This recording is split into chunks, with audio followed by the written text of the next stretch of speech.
யாரும் ஒரு 2 நிமிஷம் யாரும் சத்தம் போடாதீங்க. போன்ல சைலன்ஸில் போடுங்க தயவு செய்து. போலாம்.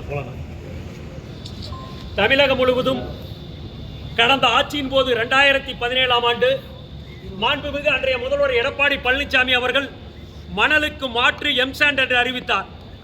எம்சாண்ட் பிளான்ட்லாம் வந்த பிறகு பார்த்தீங்கன்னா முதலில் எம்சாண்டுக்கு விலை நிர்ணயம் செய்து 1200 ரூபாய் பர் யூனிட் 2017. அதன் பிறகு 2500ஆக மாற்றினார்கள். கடந்த 6 மாதத்திற்கு முன்பு எதேச்சதியாக 2500 இருந்தது எம்சாண்ட் 3500 விற்றாங்க. இன்று 25/11/2024 அன்று கரூரில் கல்குவாரி கிரசர் உரிமையாளர் சங்கத்தினுடைய ஆலோசனை கூட்டத்தில் வருகின்ற 1/12/2024 முதல் 3500 ரூபாய்க்கு வித்த எம்சாண்ட் 1500 ரூபாய் ஒரு யூனிட்டுக்கு ஏற்றி 5000 ஆகும். 3000 ரூபாய்க்கு ஒரு யூனிட் ஜல்லியை 4000ஆக 1000 ரூபாய் உயர்த்தியும் 5000க்கு விற்ற பி சாண்ட் பிளாஸ்டிக் சாண்ட் 6000ஆக 1000 உயர்த்தியும் இதுல 5% ஜிஎஸ்டி 1ஆம் தேதி இந்த மாதிரி விலை அறிவிப்புக்கு தான் நாங்கள் மணல் எம்சாண்ட் கொடுக்கப்படும் இருக்காங்க.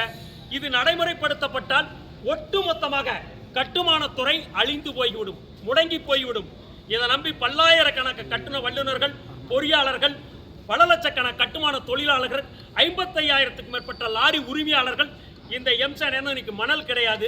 அந்த சந்தர்ப்பத்தை பயன்படுத்தி, ஏன்னா மணலுக்கு மாற்றி எம்சாண்ட் மணல் குவாரியில் ஈடி வந்த பிறகு 12/9/2023 இருந்து அனைத்து குவாரிகளும் இயக்கப்படாமல் நிறுத்தி வைக்கப்பட்டுள்ளது. பல்வேறு தருணங்களில் மாண்புமிகு தமிழகத்தினுடைய முதல்வரை அரசு மணல் குவாரியை திறந்து இயக்குங்கள் என்று கோரிக்கை வைத்து வருகிறோம். அதற்கான நடவடிக்கை எடுத்துக் கொண்டிருக்கிறார்கள். விரைவில் மணல் குவாரி வர உள்ளது என்ற செய்தியும் தெரிவித்துக் கொள்கிறோம். விரைந்து கொண்டு வர வேண்டும். இன்னைக்கு பார்த்தீங்கன்னா மணல் இல்லாதனால இந்த எம்சாண்ட் தயாரிப்பாளர்கள் சிண்டிகேட் அமைத்துக்கிட்டு அசோசியேஷனை கலந்து பேசணும். துறையினுடைய அமைச்சர் முன்பு பேச்சுவார்த்தை நடத்தப்பட வேண்டும். 15 தினங்களுக்கு முன்பே இன்ன காரணத்துக்காக நாங்கள் இந்த விலையை ஏற்றுகிறோம் என்பதை செய்தித்தாள்கள் ஊடகத்தின் மூலம் அறிவிக்கப்பட வேண்டும். அப்பொழுதுதான் பயனாளிகள் கட்டிடம் கட்டும் கட்டுமான துறையினர் அறிந்து கொள்வார்கள். இப்ப தன்னிச்சையா அறிவிச்சதுனால லாரி உரிமையாளர் கொள்ளையடிக்கிறான்னு சொல்றான். கிரஷர்காரன் என்ன பண்றான்னு யாருக்கும் தெரியல. இன்னும் பார்த்தீங்கன்னா தமிழ்நாட்டில் ஏறத்தாழ 450 பிளான்ட்டுக்கு தான் எம்சாண்ட் அரைப்பதற்கு பொதுப்பணித்துறை அனுமதி வழங்கியுள்ளது.